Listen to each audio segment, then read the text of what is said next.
झालं चंदन तू आणि या जगासाठी सर्वार्थाने देवाने दिलेलं वरदान तू.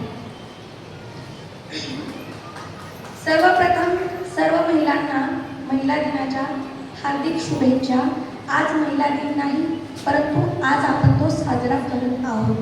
माझा थोडा आवाजाचा प्रॉब्लेम आहे, तरी समजून घ्या. आणि सर्वप्रथम म्हणजे आज एक महिला एखाद्या व्यासपीठावर उभा आहे, त्याच्या मागे ज्यांचा हात आहे किंवा ज्यांचा आदर्श आहे, अशा सर्व पूजनीय ऐतिहासिक महिलांना प्रथम गौरवण्यात येतं.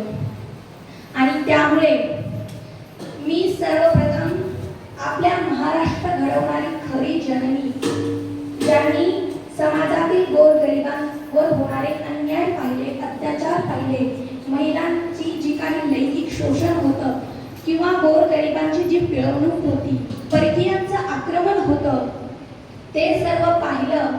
आणि या सर्वांचा प्रतिकार करण्यासाठी, ह्या सर्वांचा नायनाट करण्यासाठी आपल्या गरिबांचं, लक्षात घ्या, गरिबांचं राज्य निर्माण व्हावं, स्वराज्य निर्माण व्हावं, हे स्वप्न ज्या जिजाऊंनी, म्हणजे हे स्वप्न ज्यांनी आपल्या उदरात फुलवलं आणि स्वराज्याचे संस्थापक छत्रपती शिवाजी महाराज यांना, ज्यांनी हिंदवी स्वराज्य घडवलं, त्या शिवाजी रायांना ज्यांनी घडवलं, त्या माझ्या थोर अशा राजमाता, राष्ट्रमाता मा जिजाऊ यांना माझा मानाचा मुजरा.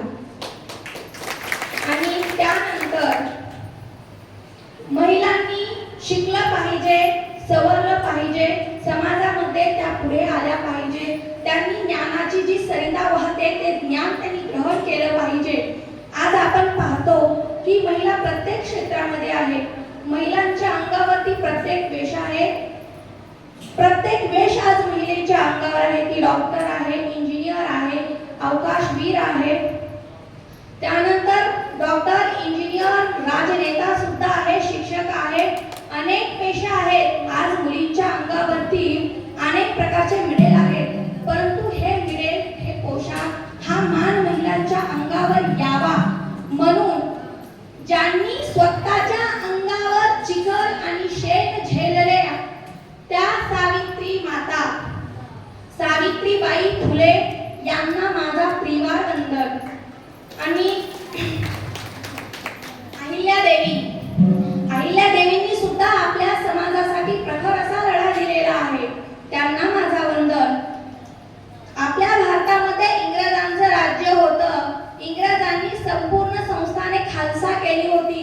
त्यावेळेस मेरी झाशी कभी न दूंगी असं म्हणत तलवार उपसून, जिने घोड्याला टाच मारून आपलं लहान बाळ पाठीला बांधून तलवार घेऊन ज्यांनी इंग्रजांसोबत लढा दिला, त्या झाशीच्या राणींना वंदन.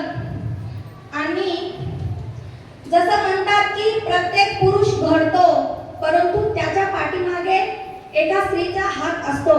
आणि याचं एक जिवंत उदाहरण आहे आपल्या भारतामध्ये, ते सर्वात मोठं आणि प्रथम उदाहरण आहे. आपला जो भारत देश चालतो, ज्या नियमावलीनुसार चालतो, त्याला आपण संविधान म्हणतो. हे संविधान घडवलं डॉक्टर बाबासाहेब आंबेडकरांनी.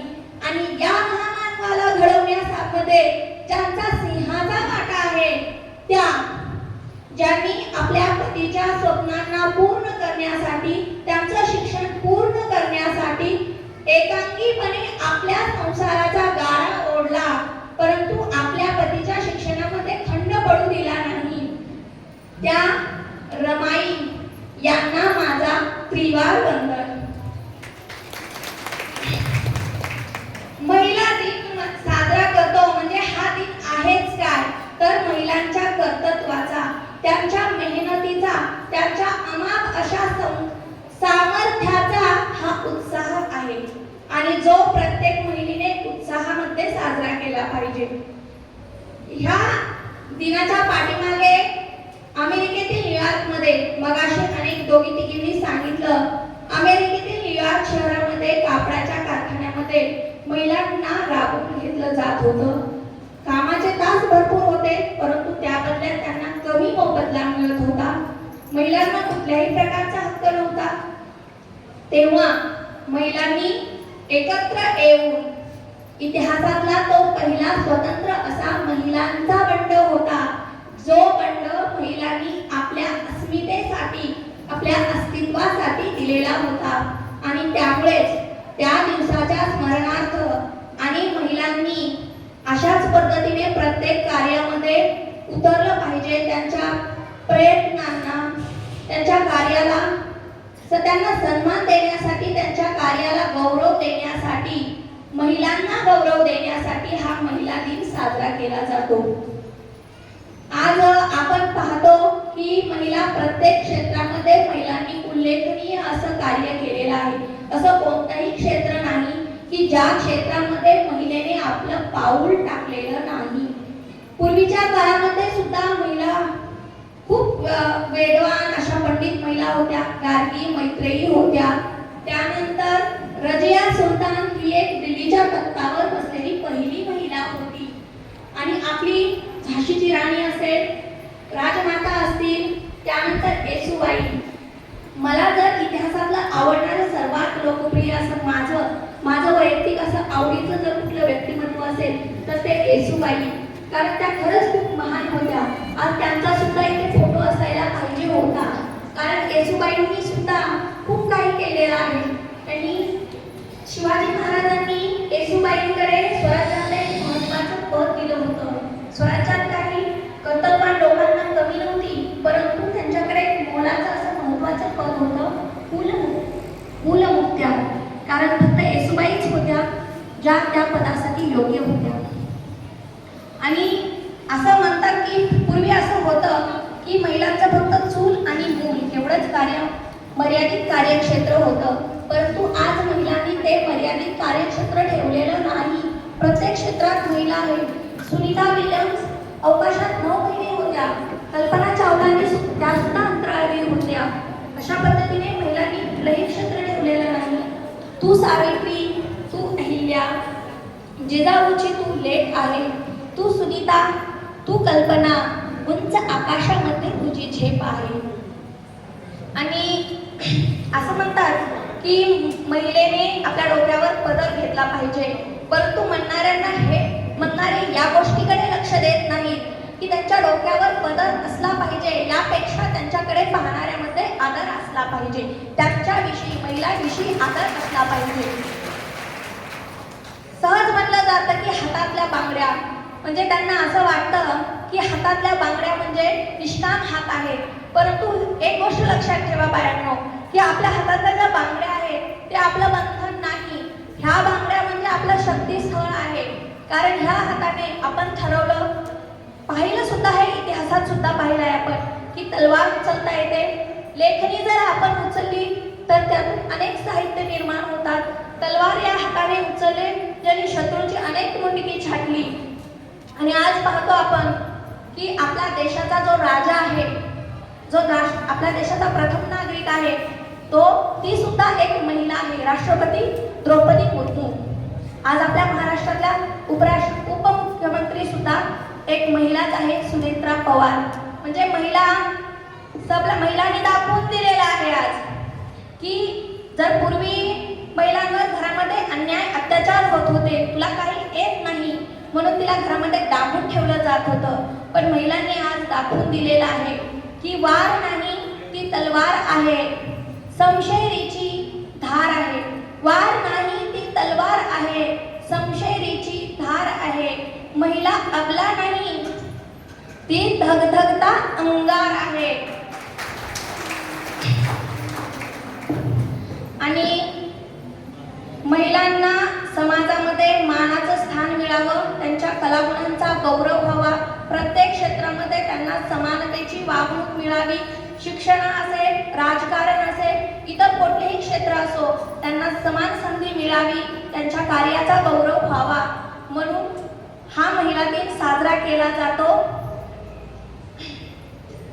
आणि आज म्हणजे मी जास्त बोलणार नाही कारण माझ्या आवाजाचा पण थोडासा प्रॉब्लेम आहे, परंतु आज आपण सर्वजण या कोविजन संस्थेच्या मार्फत जर इथे एकत्र आलेलो आहोत, जवळजवळ लोहारा तालुक्यातल्या 20 आणि तुळजापूर तालुक्यातले 22 खेड्यातील महिला येथे एकत्र आलेल्या आहेत। आणि मी म्हणते की आज या संस्थेने जर पाहिलं आहे महिलांचाच मेळावा का घेतला आहे, कारण दूरदृष्टीपणा या संस्थेकडे तो दूरदृष्टीपणा आहे, म्हणूनच त्यांनी महिलांना इथे बोलवलेलं आहे, त्यांचा सहभाग घेतला आहे। तो का दूरदृष्टीपणा का, तर आपण इतिहासामध्ये पाहिलं आहे नर्मदा बचाव आंदोलन झालं, त्या आंदोलनात तर मुख्य कोण होतं तर नर्मदा मेधा पाटकर। चिपको आंदोलन झालं बिहारमध्ये वृक्षांना वाचवण्यासाठी, तर त्यात जास्तीत जास्त महिलांचा सहभाग होता। ही जी संस्था आहे ही संस्था जागतिक तापमानाच्या वाढीवर नियंत्रण कसं ठेवता येईल, शेतीची जी पत ढासळत चाललेली आहे ती कशी नीट करता येतील, पृथ्वीचा संतुलन फार बिघडलेला आहे आणि ते बिघडलेल्या या संतुलनाला काहीतरी उपाय थोडेफार करता येतील यासाठी या संस्था कार्य करतात। आणि त्यामुळे महिलांना त्यांनी आवर्जून यामध्ये सहभागी यासाठीच केलेला आहे की आपण पाहतो सर्वजण आपण ग्रामीण भागातले आहोत, आपल्याला माहिती आहे की शेतीमध्ये नाव असतं शेतकरी, सातबारा असतो पुरुषाच्या नावावर, परंतु त्या शेतीमध्ये सर्वात जास्त तर महिलाच खपतात, खरं आहे का नाही? त्या शेतीमध्ये फक्त महिलाच खपतात आणि त्यामुळेच या कोविजन संस्थेने महिलांच्या माध्यमातून ही जे काही पृथ्वीचं बदललेलं संतुलन आहे, ढासळलेला तोल आहे, तो सावरता यावा, महिलांना त्यासाठी त्यामध्ये सहभागी करून घेतलेला आहे। आणि जे काही रासायनिक खतांचा अतिवापर होत आहे, जी रसायनं फवारली जातात, त्यामुळे आपलं आरोग्य ढासळत आहे। आपला देश सध्या प्रगत झालेला आहे, प्रगतीची आवश्यकता नाही, म्हणजे प्रगत तो झालेला आहे, होत आहे, परंतु या देशाला गरज आहे की आता सावरण्याची आणि सुधारण्याची। आणि अशा ज्या संस्था आहेत त्या या समाजाला देशाला सावरण्याचं कार्य करतात आणि या संस्थेच्या मार्फत पृथ्वीचा जो काही ढासळलेला तोल आहे, जे जागतिक तापमान वाढलेलं आहे, या वाढलेल्या तापमानामुळे पुराची परिस्थिती निर्माण होते, कधी कधी दुष्काळ पडतो आणि अशा या परिस्थितीमध्ये त्यावर कशी मात करता येईल म्हणून जे कार्य आपल्या परीने करता येईल ते करण्याचं काम ही संस्था करते। आणि प्रत्येक गावामध्ये अशा 10-10 सदस्यांना सहभागी करून आपल्या थोडाफार वाटा त्यात देता येवा, पृथ्वीला म्हणजे आपल्या ह्या जागतिक वातावरणाचा जो काही बदल आहे त्यामध्ये थोडासा आपल्या परीने बदल व्हावा म्हणून ही संस्था कार्य करते। आणि मी आभार मानते या संस्थेचे की तुम्ही महिलांना यामध्ये सहभागी करून घेतलात, त्यांना पुढाकार दिलात, त्याबद्दल या संस्थेचे आभार। आणि एवढं बोलून मी माझे 2 शब्द संपवते।